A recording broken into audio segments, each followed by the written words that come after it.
has captivated me since I was a boy. Now I travel through time for a living. In this series, I'll seek out the men and women who made a difference. And so the legend grew. Sparked revolutions. That's when the mutiny occurs. And met adversity head-on. I want to shine a light on the moments when history changed forever.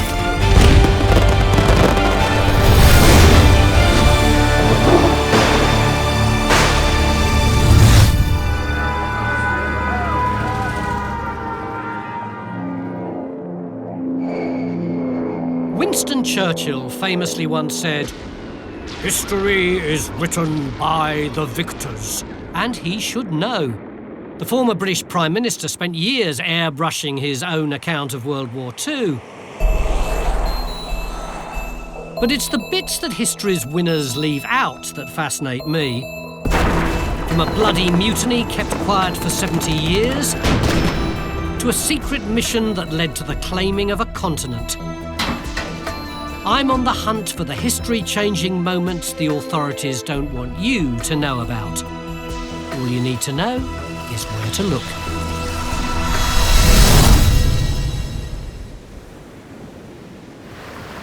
Tropical Townsville on Australia's north coast. It's just about the last place you'd expect to find a state secret so dangerous that it was suppressed by an American president. To expose what happened, I need to travel back to the dark days of World War II. This is Townsville's main drag, Flinders Street. This is what it looks like today, and this is what it looked like in the 1940s. That, by the way, is a bomb shelter. War had come to the Pacific. The Japanese were moving remorselessly down Southeast Asia, and Australia was in their sights. Townsville was becoming more and more vulnerable.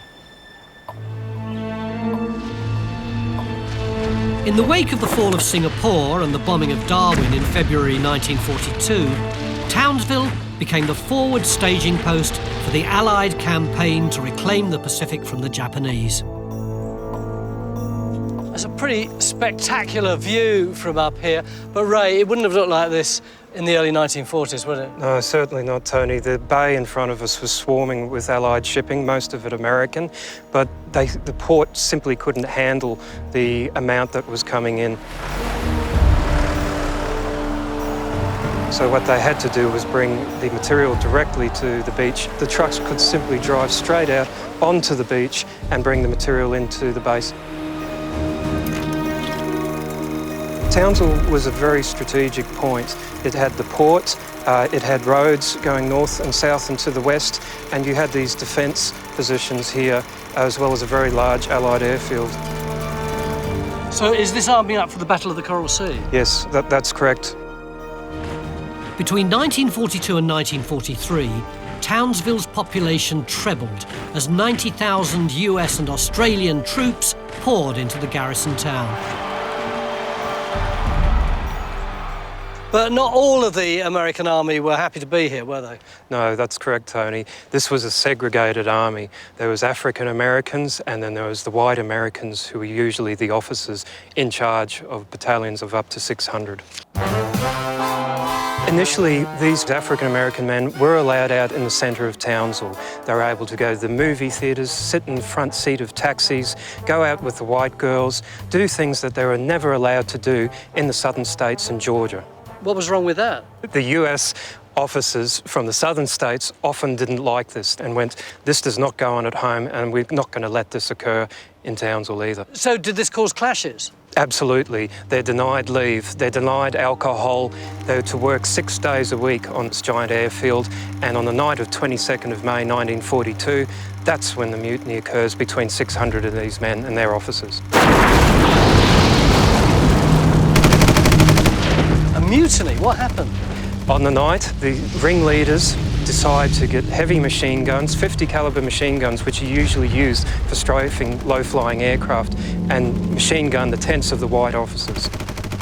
Machine gun the tents? I mean, that really is serious, isn't it? Absolutely. These men set fire to the ammunition dump. They take one of the white officers as a hostage and they radio through to command in Townsville. And the primary demand is that the white officer that they liked, that treated them very well, be returned to them. To prevent the mutiny from triggering an all-out civil rights crusade, the soldiers' demands were met.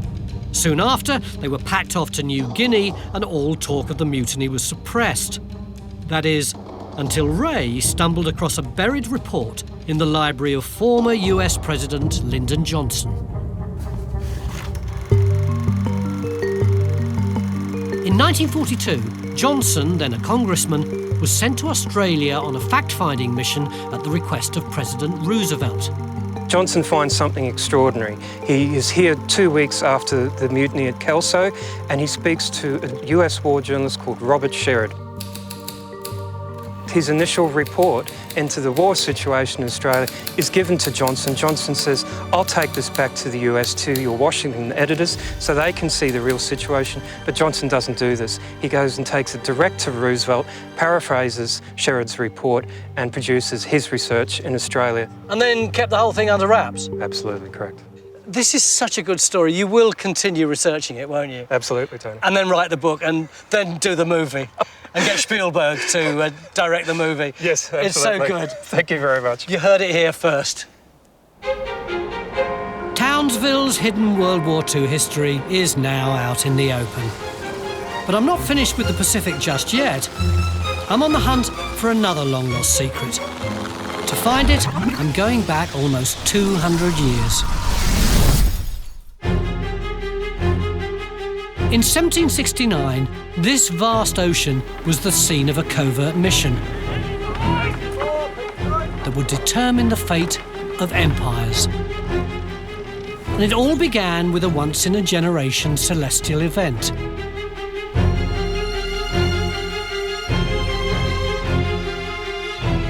At that time, the planet Venus was due to make a rare transit across the Sun. English astronomers wanted to observe it from the South Pacific. And that gave King George III of England an idea. For centuries, the superpowers of Europe had been battling for colonial supremacy, spreading out across the globe towards Asia. A bit like today, access to the Chinese market was highly prized in the 18th century. And the idea that the unknown land to the south could be a strategic base in the region was catching on.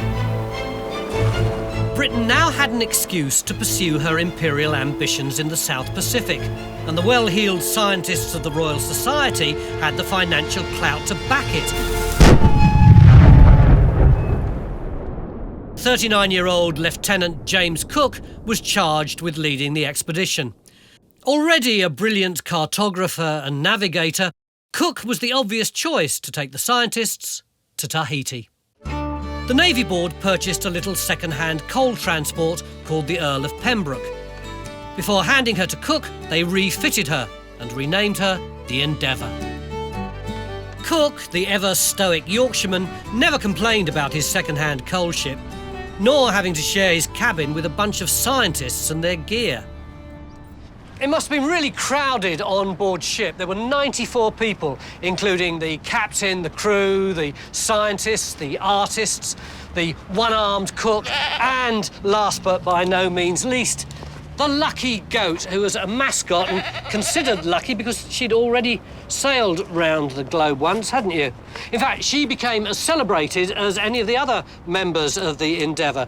She was given a pension by the British government. Not only that, but she was voted a member of the Royal Society. Not only the first goat, but also the first female ever to be given that award by such an august body of scientists. What a lucky girl you were. Cook sailed the Endeavour in the opposite direction to most previous explorers of the southern seas, who clung to the west coast of Africa before heading eastward across the Indian Ocean. Instead, Cook took the Magellan route across the Atlantic Ocean, down the east coast of South America, around Cape Horn and out into the vast Pacific to locate the tiny island of Tahiti. It took almost 8 months to reach it. This was never going to be a jolly little jaunt across the pond. It was dangerous, cutting-edge science through uncharted waters, as big a deal as a moon landing today. But what no one, apart from the Navy Board, knew was that there was another very secret agenda which wouldn't be revealed until the ship was on the other side of the world.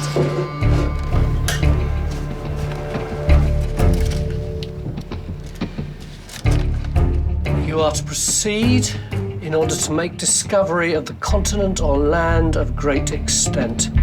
There, with the consent of the natives, you will take possession for His Majesty by setting up proper marks and inscriptions as first discoverers and possessors. Tom, what do you think would have been going through Cook's mind when he set off? Well, there was the great belief that there had to be a great south land to balance the continents of the northern hemisphere. Otherwise, the world would tip. And Cook's objective was to find this great south land. So in a way, part of it's adventure, part of it's this idea that there might be some massive commercial bonus, but there's also science Yes. and intellectual inquiry. Yes, and you don't know what bonus you're going to get. Cook began his quest for the great southern land by heading across the Pacific. First, he charted and claimed New Zealand for the crown. Then, on the evening of the 19th of April 1770, Cook knew he was getting close. Seabirds started to appear. It's as though Cook could smell land ahoy. And indeed, at 6 a.m. the next morning, they found it. They'd bumped into nothing less than an island continent.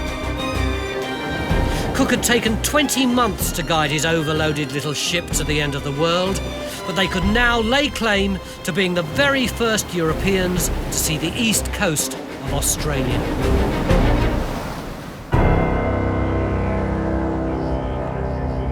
The idea of creating a colony in New Holland took shape, and the legal fiction of terra nullius was born. At that time, the British believed indigenous people only had right to sovereignty over their land if they changed the landscape through agriculture and building. Cook knew the inhabitants of the Australian east coast used fire. Cook actually called it the continent of smoke, but they didn't associate fire with agriculture.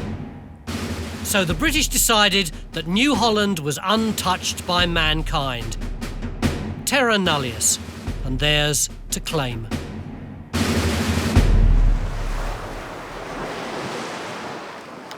Cook and his crew stepped ashore and proclaimed this strange land for England. Although that's actually not quite true, because he actually proclaimed it for George III. But that was mission accomplished. Cook's secret orders led to the conquering of a continent that would in time bring Britain great wealth.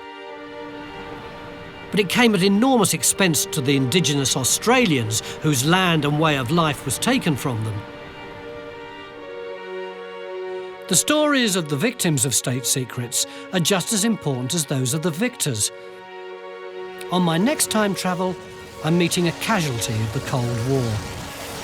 To find him, I'm going from the 1770s to the 1960s, to a place you'd least expect.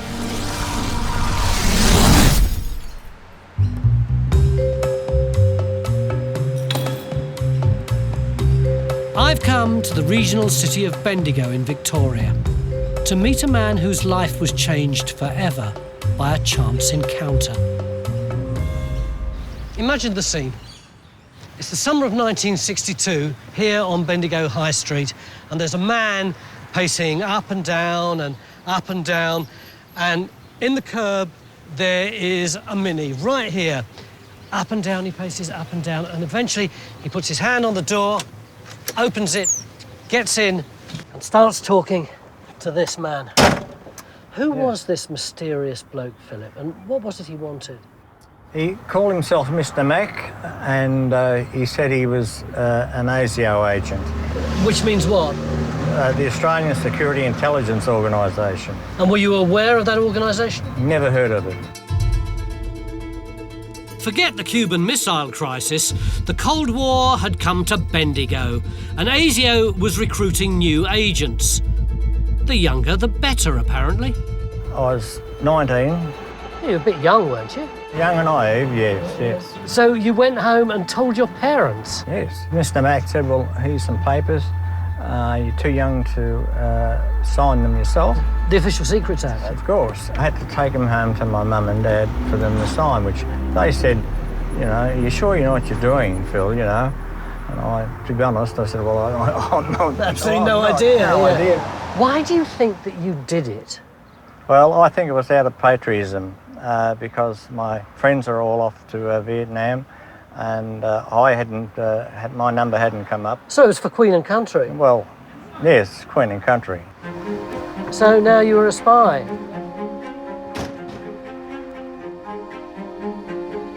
Who were the people you were spying on? Communists, Tony. What were they like? They were just ordinary, everyday people, or working class people between late 50s to early 60s. So getting on? Getting on, and yeah. It was more than 10 years since the communists had had any real political clout, and Philip's targets were its senior citizens. Who was your minder? Was it Mr. Mack? So I had Mr. Mack first, and then I had about 6 or 7 others. And you had to meet them at secret places? Secret places, always secret places. What sort of places? Oh, like the bush, down the lake. For 2 decades, Philip masqueraded as a communist. The deception cost him his marriage, his friends, and his reputation. But Philip's commitment to the cause never wavered. But then, after 23 years, it's staggering that it was that long. Yes. One of your minders got in touch with you and said he wanted to meet you at the Shamrock Hotel. In 1986, Philip's ASIO minder summoned him to a lunch on the balcony. So you had the meal and a bit of small talk. Then what did he say? You're no longer required in the organisation.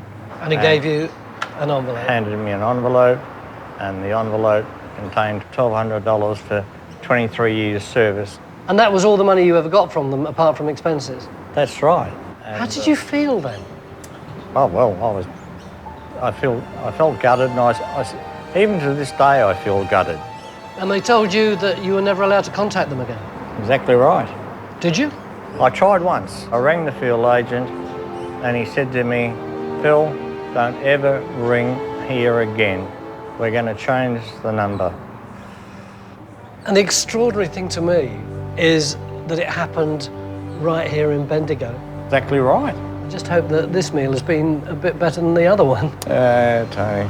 Nice to meet you. You too. Bye. Bye.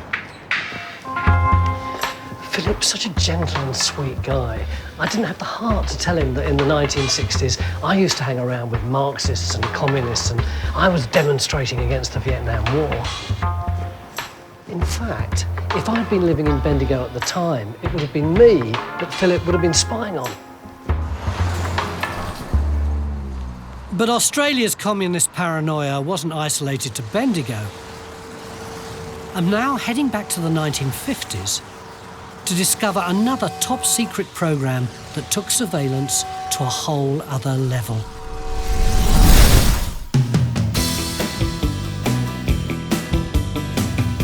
Alice Springs in 1955 couldn't have been further from the world stage. But unbeknownst to its inhabitants, it was about to become involved in the biggest geopolitical crisis of the century. This little man-made hump in the landscape's very intriguing. In fact, it's more than intriguing.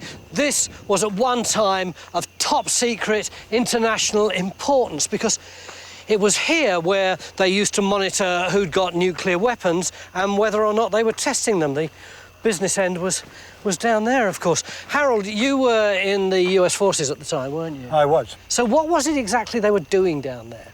This vault holds a set of seismometers that is used to detect earthquakes and nuclear explosions. And it's a part of the United States Atomic Energy Detection System.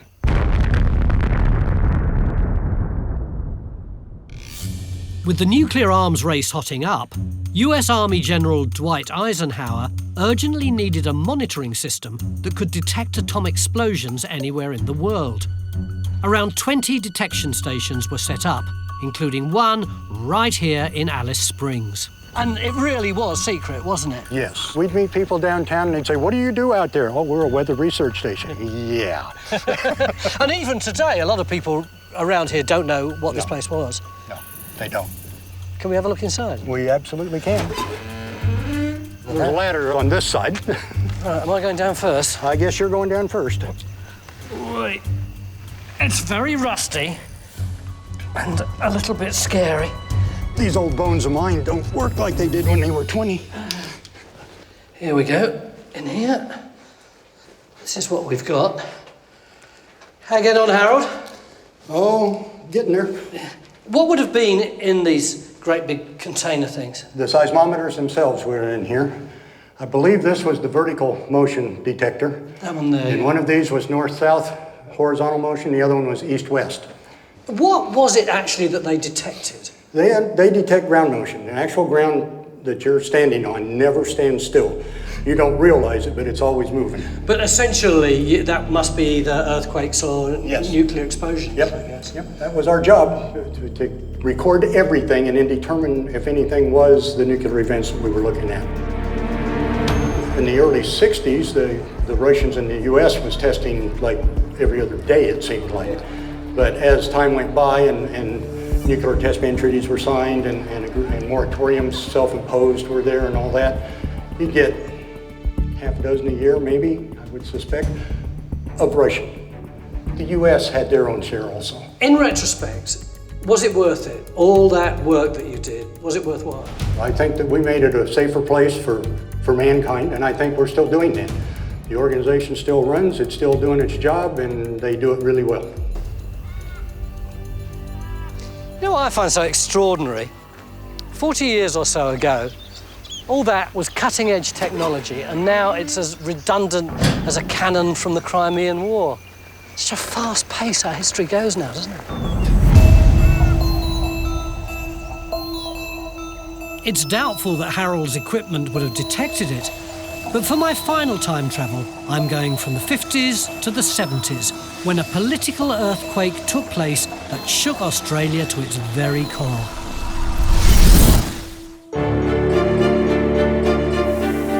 I've come to Canberra, the heart of Australian government, to expose a 40-year-old secret. The 1975 dismissal was a constitutional ménage à trois, pitting PM and Labour hero Gough Whitlam against the ambitious but weak-willed Governor-General Sir John Kerr and the autocratic Liberal opposition leader Malcolm Fraser. These days it's a well-told story, but I'm about to uncover a political conspiracy that, had it been known at the time, could have led to a very different ending. Jenny, this is a story that's always absolutely fascinated me. What happened on that day itself? If you look at the coverage, the newspaper coverage of the early morning of November 11th, 1975, there was a sort of a lull around Canberra. There was an expectation that the political crisis, which had been in existence for the previous month with supply bills blocked in the Senate, had actually lifted, because Whitlam had decided he would call a half-Senate election. That was a political decision that would actually resolve the crisis situation. But Kerr jumped the gun and sacked his government. Whitlam, though, had an ace up his sleeve. He went to the House of Reps and moved a successful motion of no confidence in the now caretaker Prime Minister, Fraser. Malcolm Fraser should at that point have resigned. But a second thing happened which you might see as a second dismissal, which is that Sir John Kerr, the Governor-General, refused to receive the Speaker of the House of Representatives and refused to accept that motion of no confidence, calling for Whitlam to be reinstated. Instead, he dissolved both Houses of Parliament, and of course that led to an immense crowd gathering outside this very building. And that, of course, gave us one of the most memorable and imitated speeches in Australian politics. All together now. Well may we say, God save the Queen, because nothing will save the Governor-General. Why did John Kerr do this? I mean, He was just supposed to do a fairly simple job of representing the Queen of England, wasn't he? Well, what we now know, and this has only been recently discovered in Sir John Kerr's private papers, is that at the time, unknown to the Prime Minister, a member of the High Court of Australia, Sir Anthony Mason, was meeting with the Governor-General, Sir John Kerr, regularly, discussing the possibility of dismissing the government for 2 months prior to the dismissal actually taking place. I would have thought that some of this stuff could have gone to the High Court, so that would make the High Court judge complicit in what was going on. Well, that's right, and for all those reasons, it was absolutely extraordinary that not only that they were meeting, but that they were meeting without the knowledge of the Prime Minister. I mean, the breach of protocol, the breach in the separation of powers, the really questionable moral decisions on a personal level that were made by deceiving a Prime Minister in that way is really, I think, extremely significant. And who knows, if the public had got wind of what Kerr and Mason were up to, then the impropriety of the Governor-General's behaviour may have tipped the dismissal into being politically unacceptable. No wonder they both wanted to keep it under wraps all these years. I mean, the outcry if the Queen would ever presume to remove an elected government in Britain can only be imagined. And yet in Australia, it was a sort of reassertion of that divine right of kings to remove an elected government and to replace that government with a party that had actually lost the previous 2 elections. So yes, I think there's no doubt now that it should never have happened, but it did happen. And so it sits there now as an unfortunate precedent that could technically occur again. Well, let's hope it never, ever does. I'm with you on that, Tony. Ever so much. Bye. Bye-bye. And on that note, my time travels through the world of political intrigue and deception have come to an end. On this journey, I've witnessed how state secrets can influence everything from the destiny of governments and empires to the paths of ordinary people's lives. I've discovered the extraordinary lengths the powerful will go to deceive the public. But no matter how hard the authorities try, eventually the truth comes out. Which makes me wonder, what secrets are governments keeping from us now?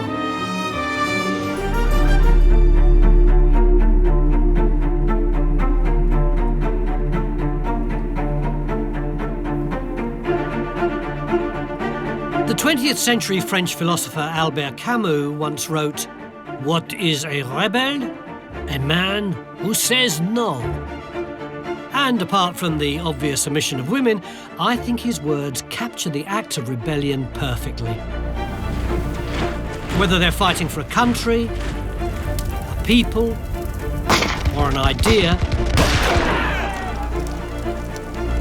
I've always been fascinated by the rule breakers and rabble-rousers who stand up against injustice.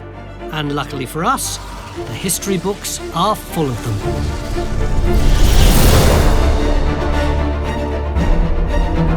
To meet our first rebel, I need to go back to the earliest years of Sydney's penal settlement. 10 years after the arrival of the British in Australia, it was clear the visitors were not going home. In fact, the colony was growing, taking up more and more of the indigenous people's land, including that of Leanne Tobin's ancestors, the Darug. Leanne, why was this area so significant to the Aboriginal people? It was a very special place. It was a place of plenty. There was always food here. You had the river where you had the eels would come on their regular cycle. And it was a place of great ceremony. And I can only imagine through the trees and in the dark, the smoke of the fire, the laughter, the dancing, the clapsticks and the singing into the night.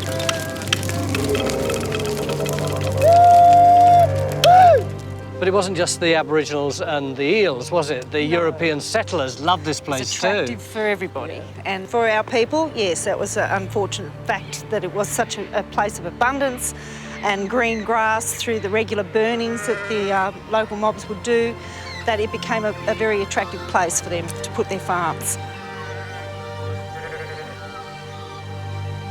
Now, in my old school books, way back this is, I was led to believe that once the European settlers arrived, the Aboriginals just hightailed it and disappeared into the outback. Well, they would have loved that to have been as easy as that, but it wasn't. And in fact, we had resistance fighters, and one of those people was Pemulwuy.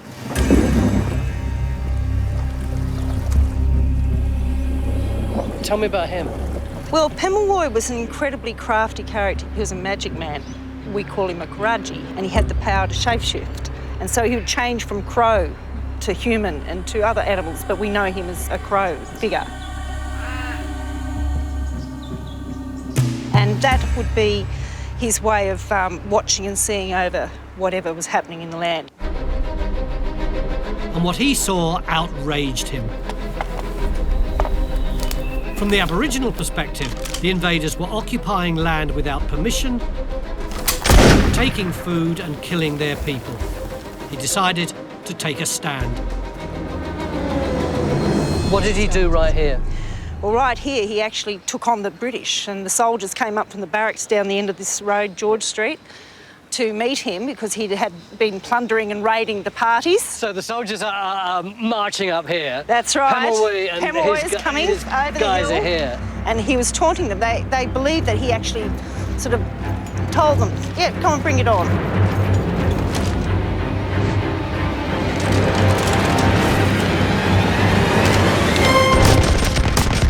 They did bring it on, and they shot him to bits. They sure did, and they actually, yeah, he was left with 7 bits of shrapnel in his body from...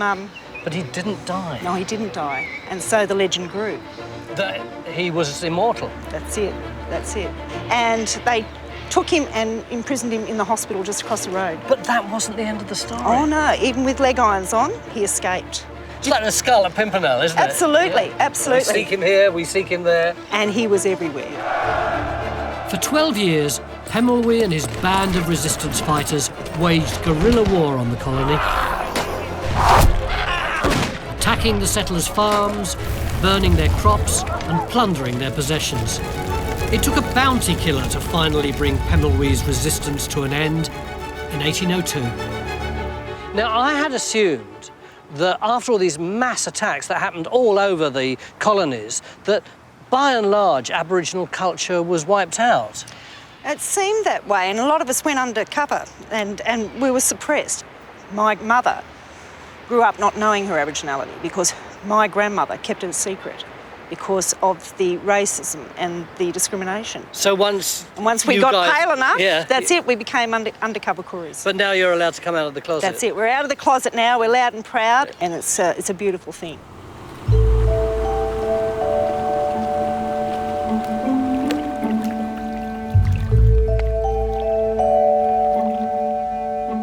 Ironically, the image of Pemulwuy brazenly taking on the might of an empire reminds me of another rebellion that I'm a lot more familiar with from my own childhood.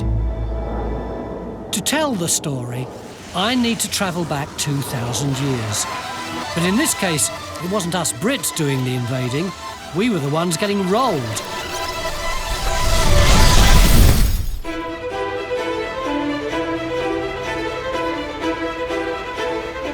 My time travels have brought me home to London in search of one of Britain's greatest patriots. In the summer of AD 43, a 40,000-strong Roman army crossed the British Channel to lay claim on what was then considered outside of the limits of the known world. The Romans were living the civilised life of the classical age when they invaded a Britain in AD 43, which was still firmly rooted in the Iron Age. The invaders must have looked quite a sight as they marched into London with their Emperor Claudius and a herd of elephants.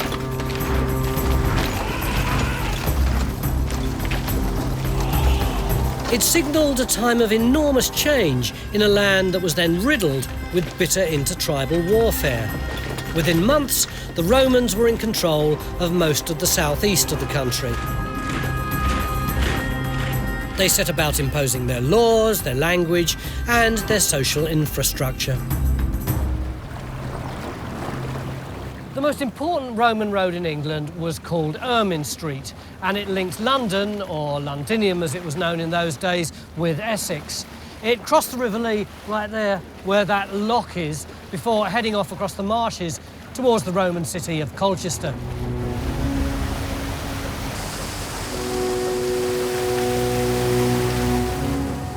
While their newly built transport links made it much easier for the Romans to move troops and provisions to their new settlements, they were also ideal channels for their enemies to attack them.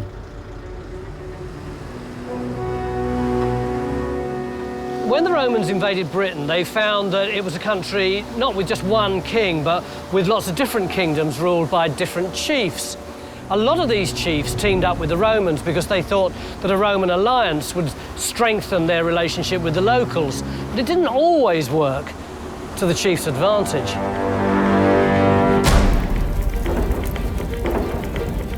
A catastrophe in waiting for the Romans was their deal with King Prasutagus, ruler of the Iceni tribe in East Anglia. Rather than attempt to conquer the Iceni, they made a pact with them. It worked well until the king died. And the Romans then decided to rule the Iceni directly, confiscating the property of the leading tribesmen, stripping and flogging Queen Boudica, and raping her daughters. It proved to be a monumental mistake. Dispossessed and defiled, Boudica vowed to teach the Romans a lesson. Win the battle or perish, she cried. She raised an army 100,000 strong and fireballed her way from Colchester to London, razing the Roman settlements to the ground. She'd certainly have used the Roman road and the marshy area around here on her way to London. What a sight that must have been. True to her word, Boudica would not accept defeat. With the Romans regaining the upper hand, she killed herself with poison. But her legend lives on.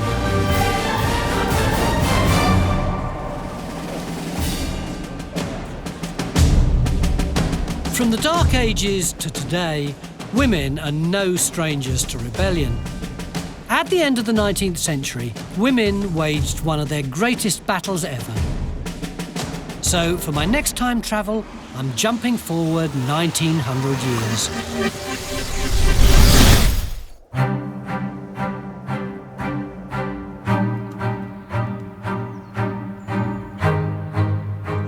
I've come to Christchurch, New Zealand, home to a very determined lady who started a worldwide revolution. Ladies and gentlemen, do you know which country in the world was the very first to give women the vote? New Zealand. New Zealand, correct. And do you know the name of the woman who championed the rights of women to get the vote? Kate Shepherd. Kate Shepherd. Kate Shepherd was extremely intelligent, well-spoken and a brilliant organiser. In the 1880s, she started using her considerable talents to get women the vote. But she wasn't just content to take on male prejudice, she took on the all-powerful liquor industry as well. And Kate thought that if she got women the vote, then women would vote against guys being able to sell liquor all over Christchurch. Now, as soon as she started campaigning on that, of course, the liquor lobby started campaigning against her. Can I raid your shopping? Yeah, all the people who supported Kate wore white camellias. These aren't actually camellias, they're what we in England call snot rags. And on the other side, what else you got in here? Can I pinch those? Yes. All right, thanks a lot. OK, on the other side, all the nasty boozers, the ne'er-do-wells, the dodgy sexist blokes, they all wore red camellias, or as we call them today, tea bags. And of course, the people who supported women's suffrage booed the boozers. And those supporters of the demon drink were always against the suffragettes.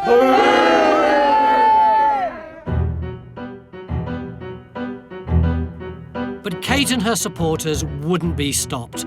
They wrote to newspapers, lobbied politicians, and travelled the country collecting signatures for their cause. This will do as a petition, won't it? And they got 32,000 signatures. And one of Kate's supporters, John Hall, went to Parliament and he laid out this petition in Parliament. He opened the door and he threw it, and it went so far. Wow! It didn't actually hit a child, but it did.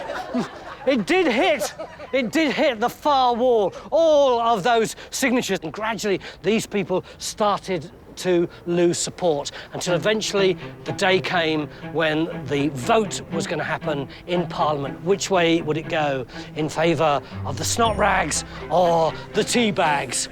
But at the end of it, by 20 votes to 18, you guys won! And consequently, New Zealand was the first country on Earth, possibly in the entire solar system, where women got the vote.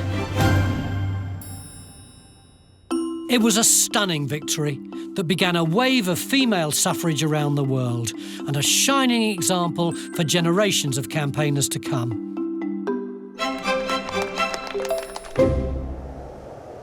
Time to fast forward 65 years, I think.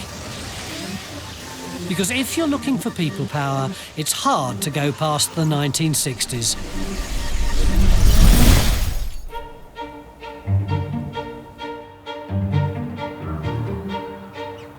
So far on this time travel, I've met all sorts of rebels with a cause, but as far as I know, nobody has ever done public protest quite like a bunch of avant-garde actors from Melbourne, Australia. Let's have a look. The year was 1969, it was the height of the sexual revolution, and Melbourne's La Mama Theatre was in the thick of it. Then, as now, La Mama was a hotbed of experimental, edgy theatre, full of radicals and rebels who liked nothing better than to challenge the establishment. Bill, there's one legendary day, isn't there, in the history of La Mama, that the events took place right here, and it wasn't just a play, but it was a real theatrical event.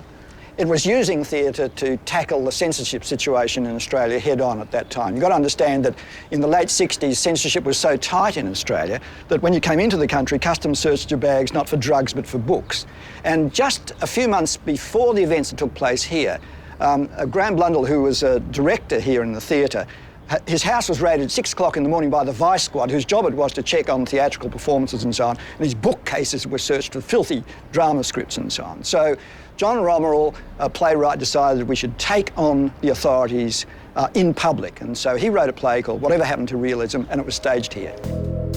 It was a racy little piece which climaxed with actors shouting obscenities being arrested by other actors playing Vice Squad cops.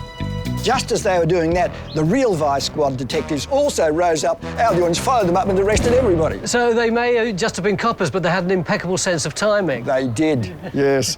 And what happened next? Well, you see, they had to do something with them, having arrested them, so they decided to take them to the local police station. Right, we've got our volunteers. Out you come, everyone. And it was here that the actual performance took place. That's right, the stage was here. The audience was right along the car park here, back into the street, about 150 people. 150? Yeah, because you'd only have got 35 in there, right, wouldn't you? yeah. So did they deliberately have the performance out here? Absolutely. It was necessary for the obscenities to be uttered in a public place where you were committing an offence. And what were the obscenities? Off, will you? Did you get that? Yeah. All right, let's rehearse that. 1, 2, 3, and. Off, will ya? One more. Off, will ya? OK, that's brilliant. OK, so we'll be the actors, all right, Bill? OK. And you are the irate audience as we're being dragged off. Yeah. We're being dragged off to the police station, and you. Off, will ya? Off, will ya? Off, will ya? Off, will ya? Off, will ya? Off, will ya? So what were the lines from the play the irate audience was shouting? I'll tell you. Probably not John Romeril's finest work, but it was certainly pithy. Eventually, everyone arrived at the local police station. And what happened? Well, they were charged, and across the road they were put on trial before the magistrate. In that courthouse? In that courthouse right there. And the first case was dismissed, and the rest of them, then nothing happened, and so that was it. So was it really a storm in a teacup? No, not at all. It was the beginning of the end for that sort of censorship of the theatre in Australia, together with actions that were taking place in other theatres around the country. This was the end of the Vice Squad sitting in the theatre waiting to be offended. It's good to know that sometimes the pen really is mightier than the sword. I'm now time-travelling back a century to meet another group of rebels putting the authorities to the test. But what they were fighting for was nothing less than democracy itself.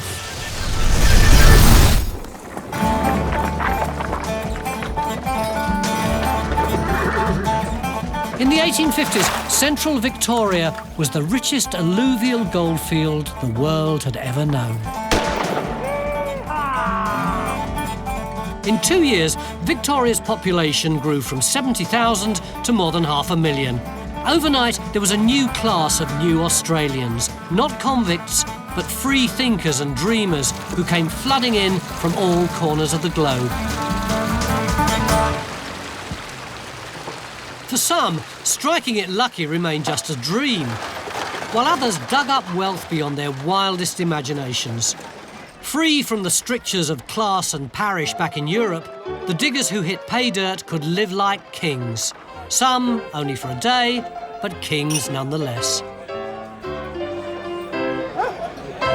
The goldfields became a place of extravagance and excess. There was one miner who bought all the champagne in a Melbourne hotel and tipped it in a horse trough so that everyone could have a slurp at it. And there was another one who trotted around on his horse, literally in golden horseshoes. Society was transformed.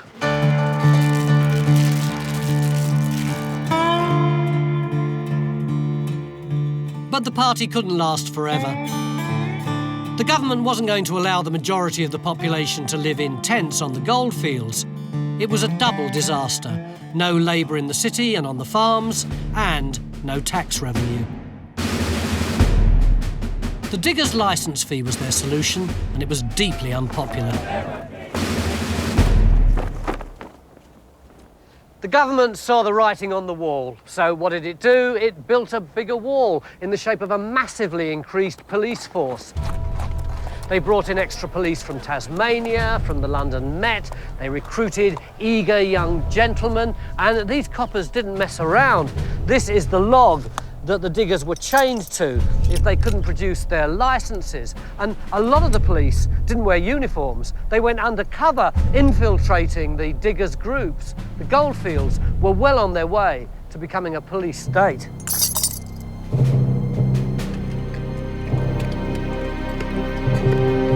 The crackdown only hardened the resolve of the diggers, whose numbers continued to swell. By the end of 1854, the goldfields were at flashpoint. After months of negotiating with the authorities, the diggers tried direct action by setting fire to their licences. The police responded with more licence checks and more arrests. The mood got ugly. The diggers got more and more militant. They started to build a stockade on the goldfield called Eureka, a barrier to the licence checkers. When the inevitable showdown occurred, 800 diggers marched two abreast towards Eureka. It was a bit like that moment at the beginning of the Olympic Games where you get all those people from different nations marching round the stadium. You had the Canadian flag bearer with the Southern Cross, the Italian Carboni being urged on by the Irishman Peter Laylaw, telling everyone to grab every piece of metal or wooden shaft that they could in order to plunge it into the tyrant's heart. You got French, Germans, Swedes, you got veterans from the American Revolution, all of them swept along on this tidal wave of emotion, determined to confront their oppressors and seize some kind of freedom for themselves. Then, at dawn on Sunday the 3rd of December, when the stockade numbers were at their lowest, the troopers attacked.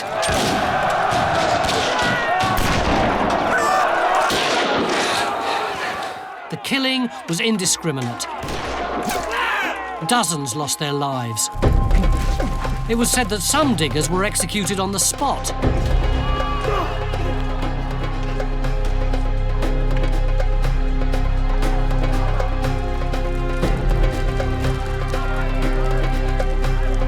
Their leader, Peter Laylaw, was badly injured. His arm later amputated. The surviving leaders were arrested and charged with treason against Her Majesty Queen Victoria. The prosecution had a pretty good case, didn't they? Well, you would think so. I mean, it was obvious who were the rebels, and it was obvious the people in the dock were those who were within the stockade. It really was an open and shut case against the rebels. The Crown produced witnesses, motives, all the evidence they'd need to send the diggers to the gallows. But when the jury retired, the most extraordinary thing happened. They returned a short time later to deliver the verdict, not guilty. One digger after another. I think the problem was that they were all charged with treason. Because the punishment was just so gruesome. The punishment was extreme. I mean, it was still hung, drawn and quartered, which doesn't bear thinking about, really. And people just didn't want that sort of thing happening here on this goldfield, in this new colony, this new society that they were trying to build. And they weren't prepared to give the Crown that opportunity to do that. Do you think it's fair to say that Eureka was the closest that Australia ever got to a revolution? Oh, certainly. It's the only armed revolution where rifles were shot. They built a fort, they flew a flag and they paraded like the military. I mean, they effectively became a military force. Soon after, the licence system was abolished, police numbers were cut dramatically, and political representation was extended to the miners. Australia went on to become one of the most advanced democracies in the world. Not a bad effort for a society that was only 150 years old.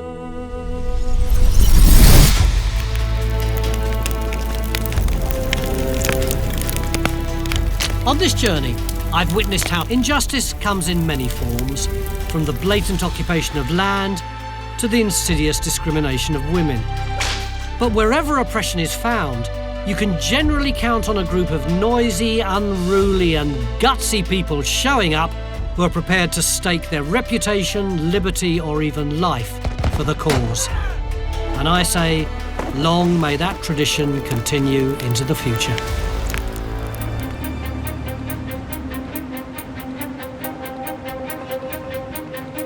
The famous artist Pablo Picasso once declared, "I don't believe in accidents. There are only encounters in history." But he mustn't have taken the time travel I'm about to embark on. From the medieval plague that somehow turned up in 20th century Queensland, to the discovery of one of the world's greatest harbours, and the uncanny coincidence of a gun that linked two world wars. I've got an eerie sense of déjà vu. The same gun, the same position. History is littered with twists of fate that, for better or worse, changed our world.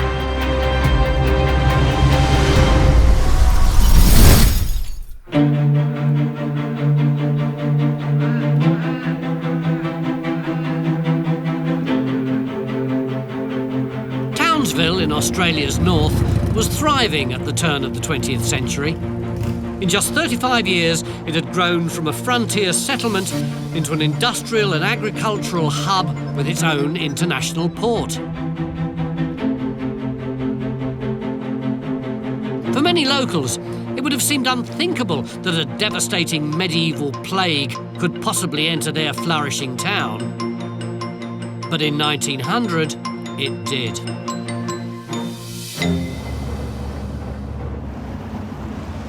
This is the way bubonic plague got into Townsville, on the backs of the rats that the ships were carrying. Of course, there was no proper sewage system here in those days, Raw sewage was pumped into the river, there was no clean drinking water, there would have been mounds of refuse and detritus along the banks. It was a playground for rats. In the 14th century, bubonic plague, also known as the Black Death, raged through Europe.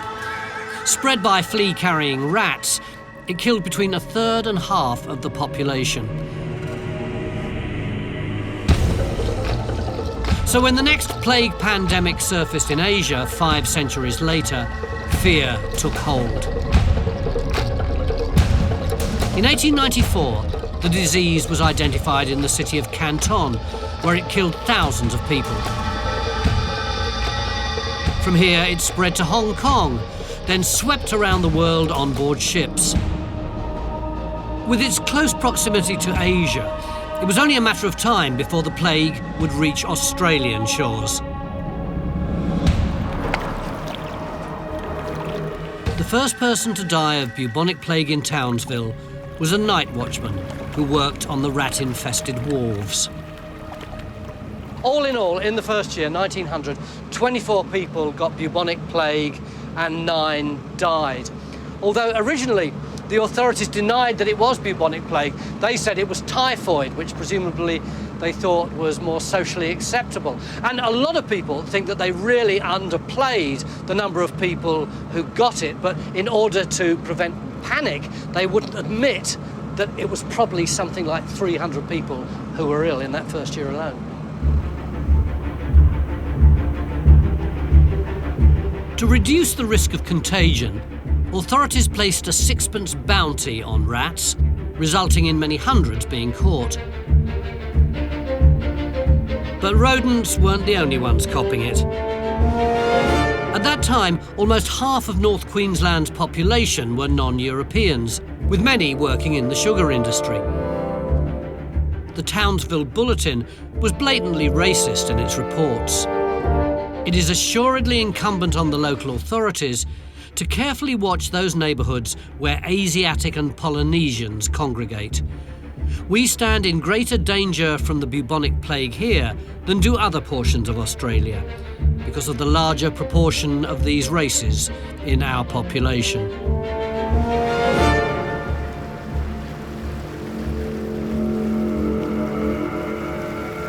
But one of the biggest fears at that time was not the disease itself, but the prospect of being forcibly separated from families and carted off to the quarantine hospital. People hated the plague hospital because once you were in there, your relatives weren't allowed to come and see you, and if you died, they weren't even allowed to see the body or mourn at the funeral. And there's a very interesting story about a guy called Henry Cockerell, whose son contracted the disease, but when the cart arrived to take him to the hospital, his father refused to let him go. He said, "Back off, you're not taking my son away." And a big row broke up. And about 400 people gathered round his house in support of him, and eventually the police did back off.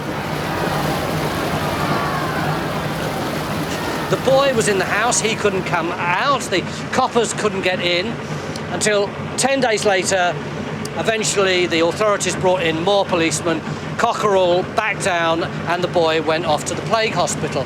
Now, fortunately, he survived and came out again, but you can imagine the kind of anger and distrust this generated in the townspeople against the people in charge.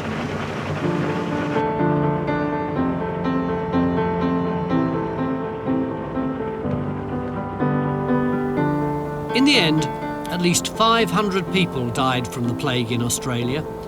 It was finally eradicated in the 1920s, thanks to large-scale rat control and better sanitary conditions. Mind you, many more died from typhoid in the same period, not that you'd know it from the reaction at the time. For the people of Townsville, confronting the Black Death at the dawn of the 20th century was an unthinkable twist of fate. Yet for all the terror the plague caused, the outbreak has largely faded from public memory. But on my next time travel back to the 1780s, the consequences of another twist of fate would have a much more lasting impact. The foundation of one of the world's most iconic cities.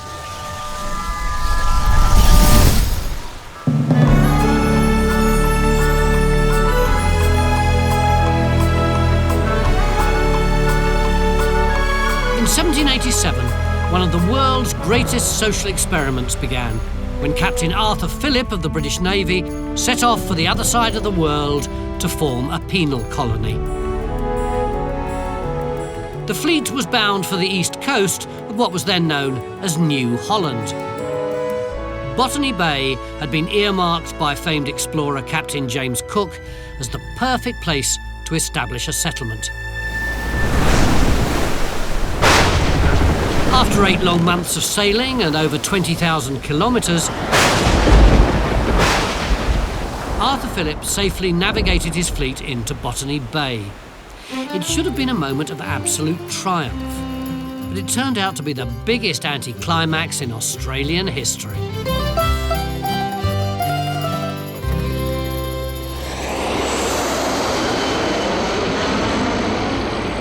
This place, Botany Bay, was a big disappointment. Cook had talked up its assets, but the first fleet found it wind-blown and swampy. The soil was sandy, the water was brackish, and the wood was so hard it was virtually impossible to cut down the trees. This was definitely not the place to build a colony if you wanted it to survive.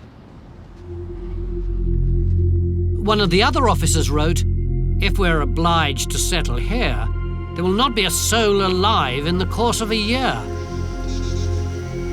But Phillip was not about to contradict the illustrious Captain Cook. He sent work parties ashore to find a location for the settlement. Phillip must have had his doubts, though. After 4 days, he set off in search of a better option. 8 kilometres to the north lay another opening in the coastline, and what Phillip found here truly astonished him. He had stumbled onto perhaps the finest harbour in the world, where 1,000 sail of the line may ride in the most perfect security. What puzzles me is why Cook stayed stuck down in Botany Bay and missed this fantastic harbour. Well, Australia's so different in terms of flora and fauna from anywhere else. Sir Joseph Banks, the lofty young naturalist that was with him, discovered so many new species that's why he called it Botany Bay. And when they sailed up the coast here, past these heads, they would have thought that this was the extent of it, this little indentation in the coast. He didn't know that running away to the south was one of the great harbours on the face of the earth. And that's how it happened. I bet, though, flashing through Philip's head was the thought, what an idiot, when he came here and saw what there was.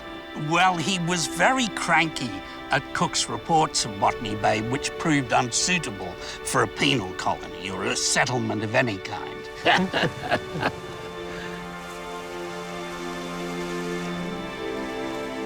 Phillip now had an agonising decision to make. His orders were to establish a colony at Botany Bay. But suddenly his decision was made for him. He just arrived back in Botany Bay when one of his sailors shouted, "Another sail!" There on the horizon was the most extraordinary and unexpected sight. The French explorer La Perouse had dropped in for an unexpected visit. La Perouse had been bobbing up and down in the Pacific for the previous 3 years or so, mapping Korea, rounding Cape Horn, discovering the odd island or two. He knew that Phillip had been ordered to bring a few settlers out here, and quite frankly, he was pretty surprised that the colony wasn't more developed. He could hardly see any houses or anything, really. As far as Phillip was concerned, he'd got no idea what La Perouse was doing here. Was he spying? Did he want to set up a French colony? Whatever it was, it surely wasn't a coincidence. It was a complete mystery. He had to act fast. What if the Frenchman found the wonderful new harbour? He took off for Port Jackson with orders for the rest of the fleet to follow him as soon as possible. He had to claim it for England. There then followed what I think is one of the most bizarre moments in British colonial history. Imagine if Neil Armstrong had popped out of his Apollo spacecraft, walked around the crater and discovered the Russians. This was that kind of moment. So did the French and the English shake hands, fling their arms around one another and row to the shore for a party? No. The first fleet sailed out of Botany Bay, La Perouse sailed into Botany Bay, and they barely had time to exchange the most cursory of civilities. The French line was that La Perouse was simply looking for a safe harbour to resupply. He only stayed for 6 weeks. His 2 ships and all aboard disappeared soon after, somewhere in the Pacific. Philip was more fortunate. By switching from Botany Bay to Sydney Cove, his mission was accomplished. And the rest, as they say, is history. The discovery of Sydney Harbour was a happy accident on a monumental scale. But for my next time travel, I'm going forward 150 years to the 1940s for a much more personal twist of fate, which left a mark on dozens of soldiers' lives.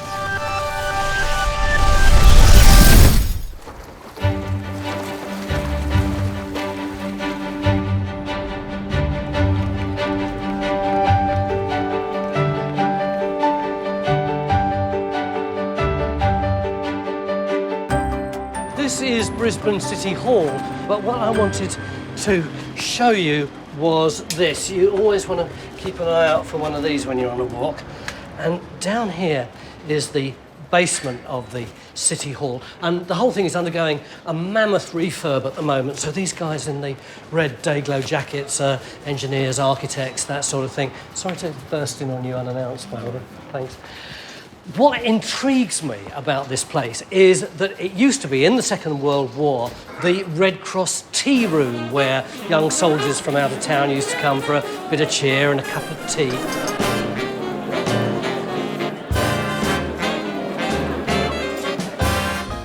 In the early 1940s, Brisbane, on Queensland's east coast, was just a big country town. But it exploded into life as thousands of Australian and American servicemen suddenly poured into the area. The troops needed rest and relaxation, and that was where the Red Cross stepped in. Enlisted men at the City Hall tea rooms would be given a welcome pack. And among all the other goodies, there would be a pencil. And I'm going to show you what they used to do with that pencil. Lyris, would you come with me to the gentleman's toilet? Certainly. Thank you very much. Well, I haven't asked a young lady to do that ever. Well, certainly not since the 1960s, anyway. During the refurb, one of the first things that they had to do was hack all the plaster off the walls. And in this corridor, they were doing just that. And this was revealed. A whole wall full of Second World War soldiers' autographs. So the urinal, all the stalls were actually here, weren't they? That's right. After the men did what they had to do, they then took out their pencils and signed their names, as young men do all around the world. It must have been the done thing to add your name to the loo wall, but was it just an act of bravado? Or did leaving something as personal and tangible as a signature actually help the boys face an uncertain future? Something really rather sweet and tragic about that, isn't there? Oh, there's a lieutenant there. Lieutenant, I can't read his name. We think it's Gallon. Yeah. We've never been able to identify him, which means the highest ranking person on the wall that we have been able to identify is here, and it's Warrant Officer First Class Cross. What's your favourite? It has to be Mr. Scott. Mr. Scott is an original rat of Tobruk. Oh, like the desert rats, the guys who fought in the North African desert. In 1941, Australian troops held the strategic port of Tobruk against a combined German-Italian onslaught that lasted for 8 months. The Nazis nicknamed the tenacious defenders as rats, an insult the Aussies ironically embraced. Of the 14,000 Australians who served there, 800 lost their lives for the cause. A lot of these guys must have died during the war, mustn't they? No, they all came back alive. How do you know that? 153 have been identified so far, and every single one of them has come back alive. That's really mystic, isn't it? It's wonderful, yeah. This is a great piece of history, just a snapshot in time, all these guys going off to war. I really like that. Well, thank you very much for showing me. Welcome. And also thank you for coming to the lab with me. Thank you. Bye. Bye-bye. It's a beautiful twist of fate that those soldiers' fragile scribblings on the wall list those who returned from war rather than commemorating the fallen. But then war is full of strange twists and turns. My final time travel is taking me back to 1914 for a series of events so bizarre that no one could have predicted the outcome.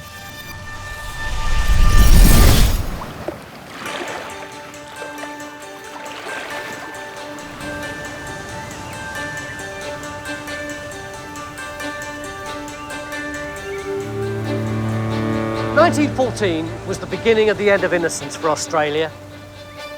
There were rumblings of war from the other side of the world.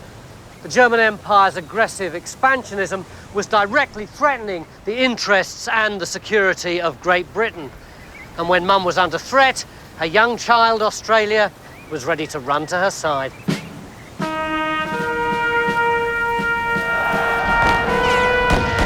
Australia had already offered up its youth for wars in the Sudan, South Africa, even the Boxer Rebellion in China. But this was the big one. Being a valued part of the Commonwealth gave the new nation security and a sense of place in the world. When war was declared on August the 4th, 1914, even while Britain's forces were starting to mobilise, Australia was battle ready.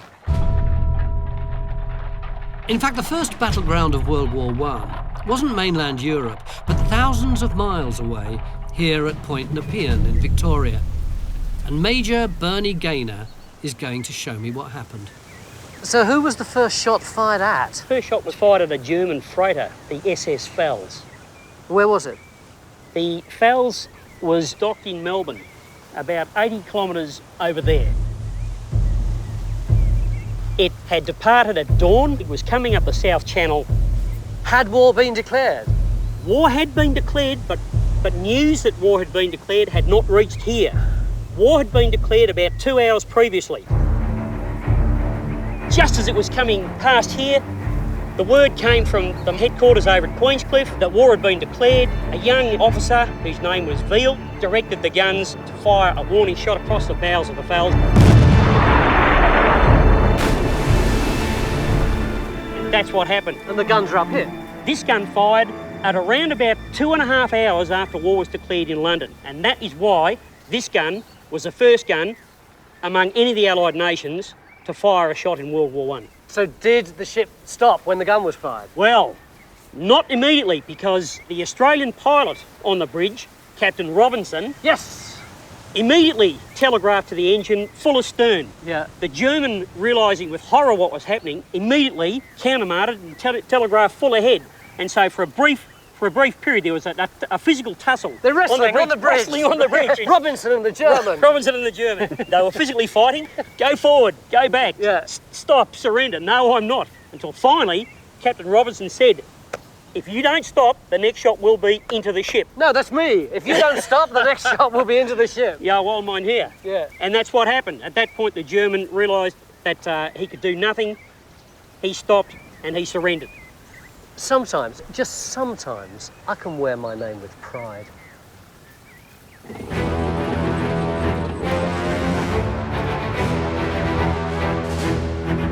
The firing of the Point Nepean gun would mark the start of a worldwide conflict that would spill blood like no other.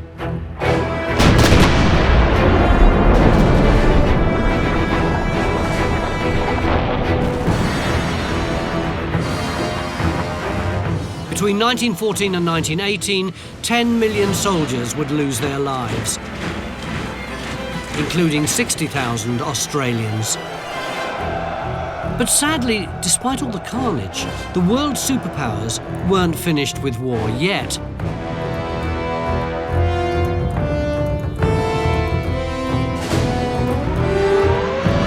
decades later, they were at it again, with the outbreak of the Second World War in 1939. And so too was the gun emplacement at Point Nepean. I've got an eerie sense of déjà vu. Not only was the first shot of World War I fired from here, but the first Australian shot of World War II was fired from where? The same gun, the same position. How come? That is so eerie. Indeed it was. A very strange turn of events. What happened in World War II was that war had been declared. A whole new series of regulations required of merchant vessels entering Port Phillip, and an Australian coastal vessel was trying to pass through the heads to enter into Port Phillip Bay. Signals were made, it didn't answer them, boom, a shot was fired. Who by? By this gun, under the direction of Commander Veal. Commander Veal, the same bloke who'd given the order all those years previously when the shot was fired in the First World War? Indeed. The vessel didn't answer signals that were made to it. So he was just having a pop at some lazy Australian sailors, basically? He was very, very cheesed off with the way the maritime fellows were not adhering to the new requirements of signalling and answering because of the declaration of war. And he said they need to learn a lesson. And for the next 2.5 years, it was the only shot fired in anger on Australian soil.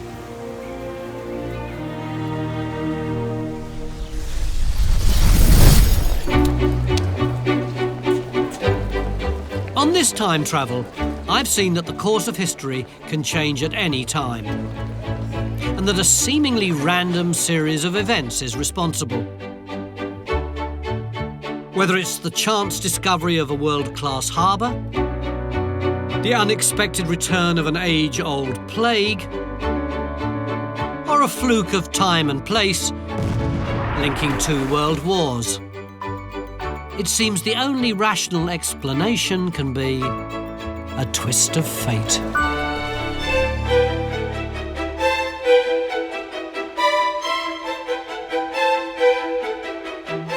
It was the genius physicist Albert Einstein who said, "Anyone who has never made a mistake never tried anything new." And I guess the inventor of the revolutionary theory of relativity should know. From a forgotten backyard invention that helped win a war, to the technological breakthroughs that forged the global age, I want to uncover not just the triumphs, but the trials and tribulations behind the light bulb moments that have transformed our world.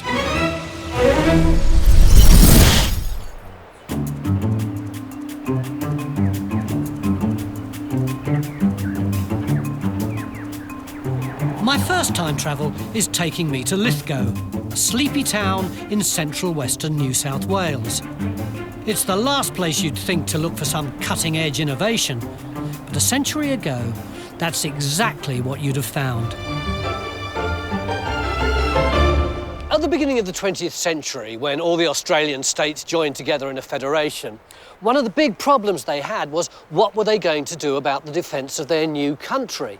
The Brits just assumed that they'd continue to buy their weapons. But why would the Australians want to do that? They were young, they were independent, they wanted to set off on their own course.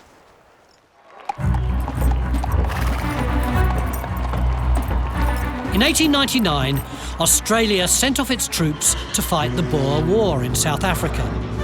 But with no armament supply of their own, they soon ran out of spare parts and ammunition for their weapons.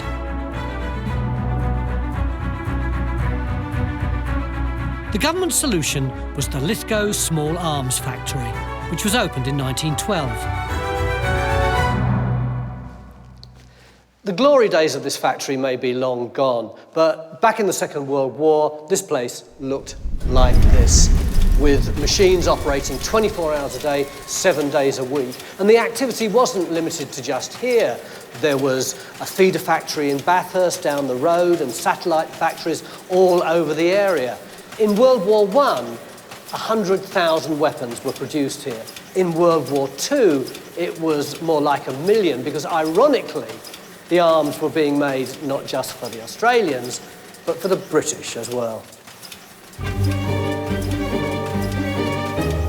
But until World War II, the factory was still making predominantly British-designed weapons. Until the arrival of this. Kerry, this isn't a modern weapon, is it? No, Tony, this is the Owen gun. This was made in 1944. Who was Owen? Evelyn Owen, he was a soldier working in the Australian Army, and he designed a prototype for the Owen gun, and he tried to put it through the government. The government was not interested, so he went back to war. So if he went back to war without his gun, how come people are firing it nowadays? He'd left it in a shed in the backyard. A neighbour found it and took it to Lysart's Engineering in Port Kembla. Here, the simple genius of Owen's prototype was finally recognised. Can we ever go on one of these? Yes, I can fire it if you like. OK, yeah.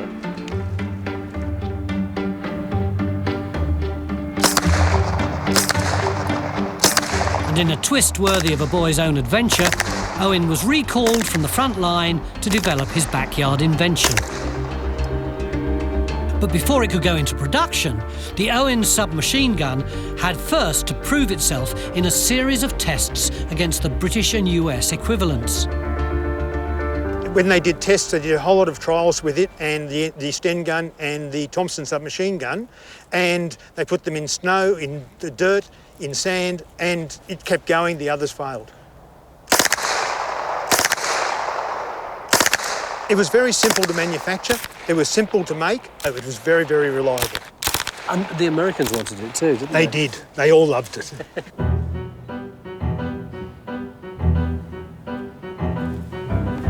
Components for the Owen gun were made here in Lithgow, and many came through the factory for modifications and repairs.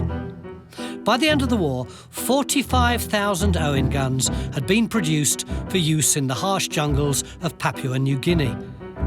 The weapon created by a soldier for his fellow soldiers would continue to see active service for another 20 years. Walking through the skeleton of a factory that had once been so successful can be pretty eerie, although it does vividly bring to life the cyclical nature of an industry based on war. And now, how many people are there here? Just over 120. Seems a bit sad, really, doesn't it? Mind you, let's hope this factory never, ever has to go again into full production. For good or bad, war has historically been the catalyst for many significant inventions, including the most controversial of them all, the atomic bomb.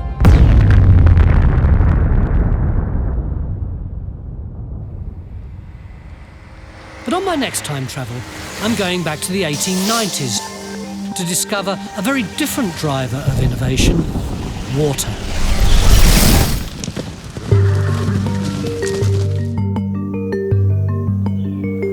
In the late 19th century, the Western Australian city of Boulder, Kalgoorlie, sprung up out of the ground with the discovery of gold.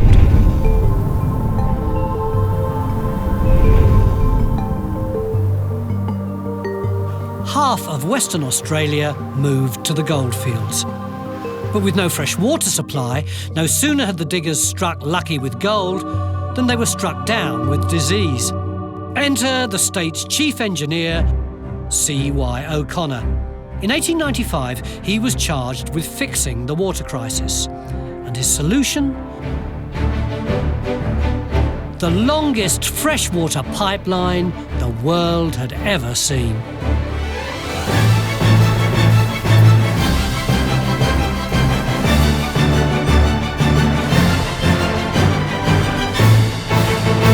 This was going to be a massive pipeline going all the way from Perth right through to Kalgoorlie. A really audacious piece of engineering. 556 kilometres of steel pipes, 8 steam pumping stations and 2 enormous dams were built to push the water uphill from Perth to Kalgoorlie. And it would cost a fortune. They were going to have to borrow £2.5 million from London in order to get the money to build it. Nevertheless, after 5 years of trouble and strife and arguments, it finally reached Kalgoorlie, the tap was turned on, and the town, at last, had its own fresh water.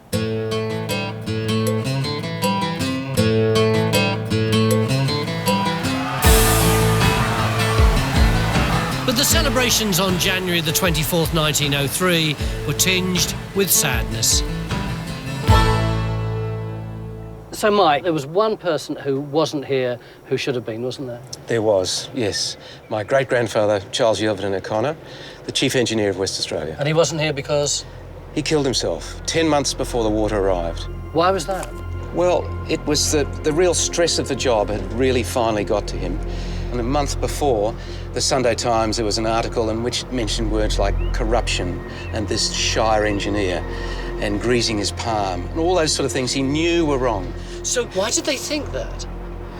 Well, mainly because it's a huge project and no one really understands it.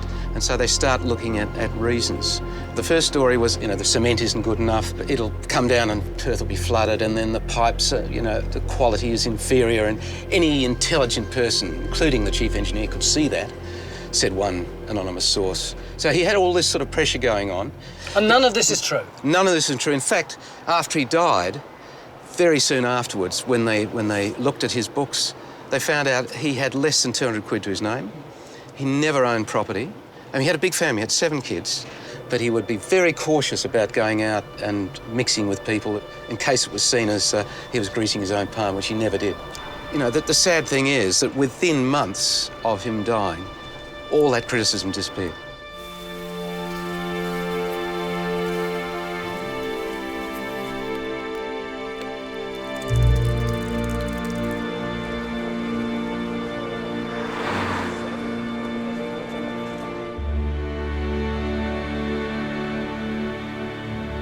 OK, O'Connor was treated really badly in his lifetime, but at least we now know the truth. And what's more, he's now celebrated as one of the outstanding engineers in Australia. And this pipeline, along with the Snowy Mountains scheme and Sydney Harbour Bridge, are now celebrated as 3 pieces of major engineering that transformed Australia.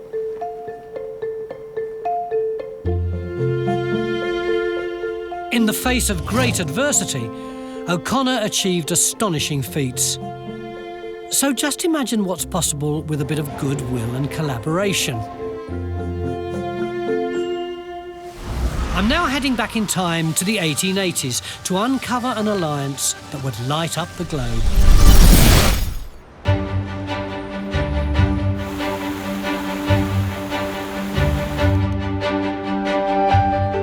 I've come back home to London.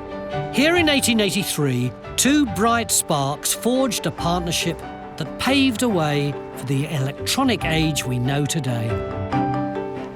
I've come to Ponder's End and I brought this with me, an ordinary electric light bulb. You may be wondering why. Well, the birth of the light bulb was fraught with difficulty. Inventors found it pretty easy to put an electric current through a little piece of wire so that it glowed and provided a light. Only problem was the light didn't last for very long. That is until 2 inventors, Thomas Edison in America and Joseph Swan in England, came up with a solution. Problem is, they both came up with the same solution independently of each other at the same time.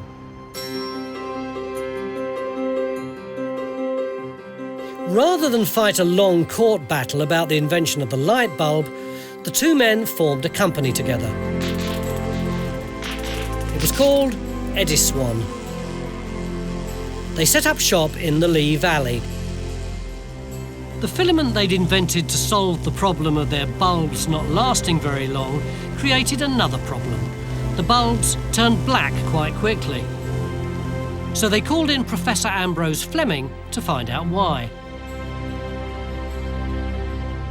By creating a device that measured electronic waves, he discovered that minute particles of carbon from the filament were sticking to the glass. His groundbreaking research device was the dawn of a new high-tech era. It was called a diode valve. So how significant was the diode?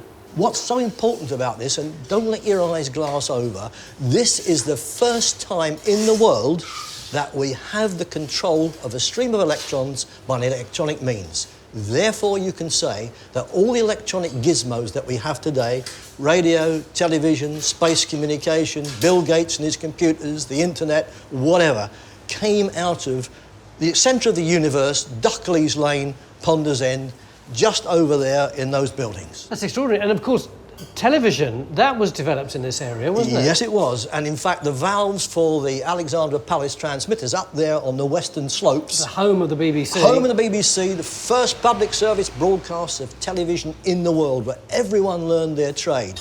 They got the valves for the transmitters. They were Edison valves from here. It's like a technological relay, isn't it? You run round the track, you pass on to the next generation your knowledge, and then they develop it further. So from this thing, which looks quite simple, you develop all these other wonderful things. So Ponders End was the Silicon Valley of its time, wasn't it? It sure was. Nobody in that cafe was aware of the significance of this factory. Although there is in fact a small blue plaque up there that tells the story. You've got Joseph Swan up the top, Ambrose Fleming down the bottom. In the middle, someone I didn't mention, James Dewar, who invented the vacuum flask. There was an awful lot of activity going on around here. But one person who isn't there is the American Thomas Edison. Still, it's a British plaque. They probably just forgot. Ambrose Fleming's diode valve was a critical step on the road from the industrial to the digital revolution. But who says all innovation has to be on such an epic scale? I'm now fast-forwarding to the early 20th century, when an act of exceptional culinary creativity took place.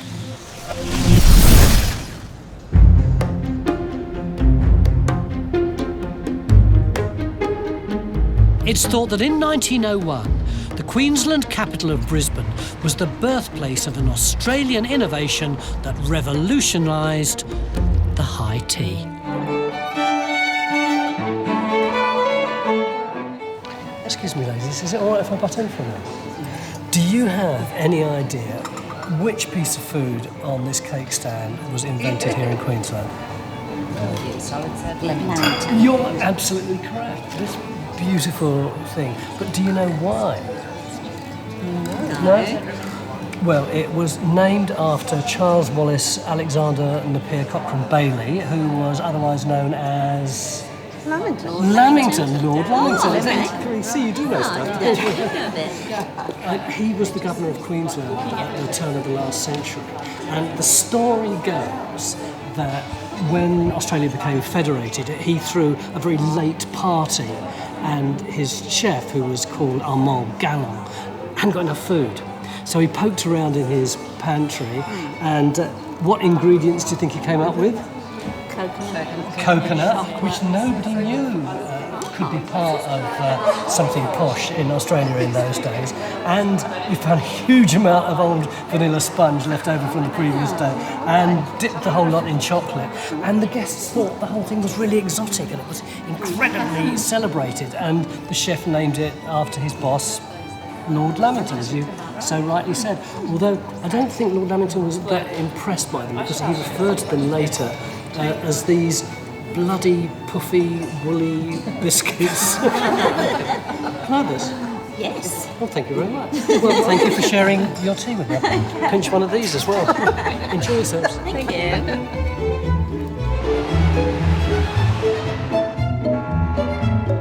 Australians might not agree, but it's probably fair to say the creation of the Lamington wasn't exactly life-changing. So next, I'm spinning forward a decade to discover an invention that really did transform the world.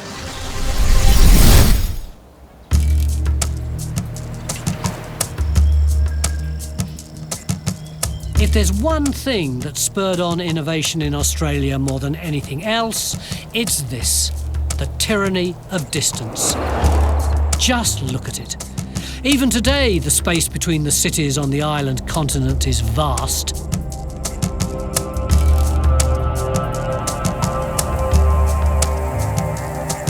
In 1910, Australians weren't just isolated from the rest of the world, they were isolated from each other.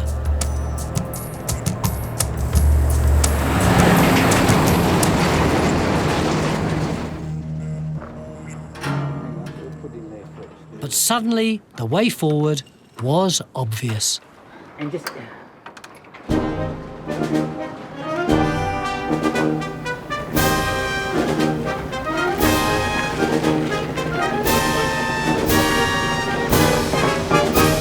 The first successful flight by an Australian in Australia took place in a plane almost identical to this, and we're going to try and recreate that moment.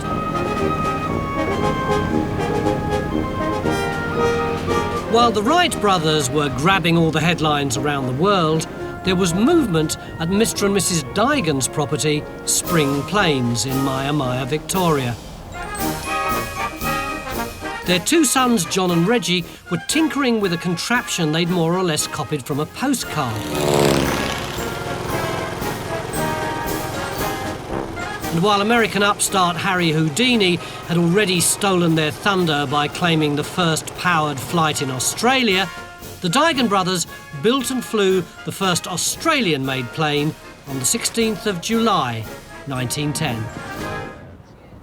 What's so significant about the original Dygan flight? It was the first flight, powered flight in Australia, built by an Australian. Nobody in Australia had started from scratch.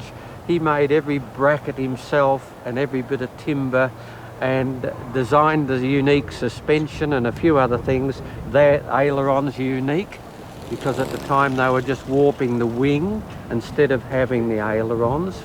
After that, there was no more wing warping, and they all had the ailerons, or flaps as we call them, behind the wings. So much Australian history is under the carpet. We pay a lot of homage to overseas history, kings of England and all that sort of thing, but when I went to school, I never heard anything about the first flight designed by an Australian who did everything himself. Our pilot today is nearly as old as aviation. 74-year-old Ben Buckley. Where do you want the plane, Ben? I want the plane right there. Yeah. So as I can get the best angle into wind. Yeah. And the best slope. You a bit scared? No, but I'm apprehensive and I'll be in full consultation with the Almighty, I can tell you. And you're letting your dad do this? I can't stop him. He's been doing this sort of thing since I was knee-high to a grasshopper. What do you have to watch out for? Well, I'm not quite sure yet. I'm a bit like... And they've got a vital role for me to play. They know not what they do. So what I've got to do is I've got to run along, but this may go down. So when I'm running along, I've got to try and keep it up in the air as well. So you're running. Yeah. Let me get this jalopy started. So we're about to make or break history. Oh, this, believe it or not, is the oh God, it's the starter key. The heavy old thing. I have to line this up. Go on, Ben. Yes, that's it. Contact.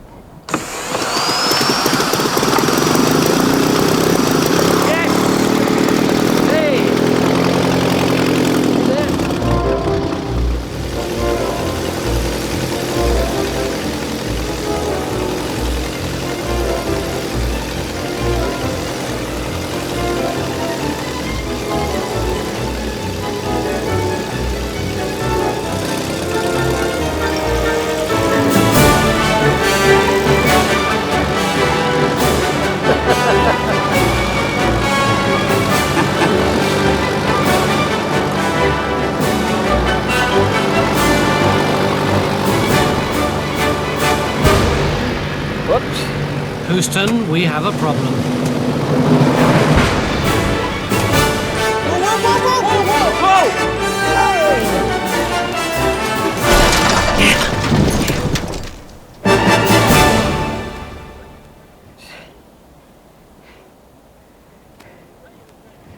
You right?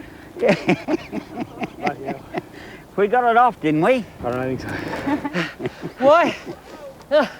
Why did it veer off? Because you didn't lift the wing properly, man. In my report, I'll blame you, Tony. That dung heap saved your life, mate. You'd have been in an ambulance if it hadn't been for that. Well, I've been in the shit a few times, Tony, but this has been on my side this time. It was. Eh? Makes you realise what a strong team Daigen must have had, and what a lot of effort, skill, know-how, and indeed what a lot of luck he must have had, because I tell you, one gust and this whole thing goes wrong. He managed to fly 1 kilometre, we got one wheel off the ground and ended up in that stuff.